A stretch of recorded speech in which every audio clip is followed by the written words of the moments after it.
ஆண்டவராகிய இயேசுவின் நாமத்தினாலே உங்களுக்கு என் அன்பின் வாழ்த்துக்கள். எபேசியர் நிருபம் 6ஆம் அதிகாரம் 1, 2, 3 வசனங்கள் இப்படி சொல்லுகிறது. பிள்ளைகளே, உங்கள் பெற்றாருக்கு கர்த்தருக்குள் கீழ்ப்படியுங்கள், இது நியாயம். உனக்கு நன்மை உண்டாயிருப்பதற்கும் பூமியிலே உன் வாழ்நாள் நீடித்திருப்பதற்கும் உன் தகப்பனையும் தாயையும் கனம் பண்ணுவாயாக. பிரியமான பிள்ளைகளே, நாம் கேட்காமல் தேவன் நமக்கு கொடுத்த விலையேற பெற்ற வெகுமதி தான் நம்முடைய பெற்றோர். வசனம் சொல்லுகிறது, நாம் நம்முடைய பெற்றோரை கனம் பண்ண நாம் கடமைப்பட்டிருக்கிறோம்.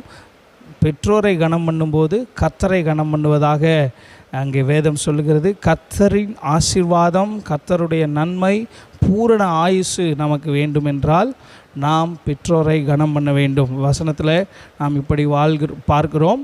நாம் வாழ்கிற நாட்களிலே பெற்றோருக்கு கீழ்ப்படியாத ஒரு ஜெனரேஷன், ஒரு சந்ததி எழும்பி கொண்டிருக்கிறது. சபையாரை நான் உற்சாகப்படுத்துகிறேன், பிள்ளைகளை, வாலிபர்களை நான் உற்சாகப்படுத்துகிறேன். நீங்கள் உங்கள் பேரண்ட்ஸை கனம் பண்ணுங்கள், அவங்களுக்காக டெய்லியும் ஜெபம் பண்ணுங்கள், அவங்கள ஹானர் பண்ணுங்கள். God bless you.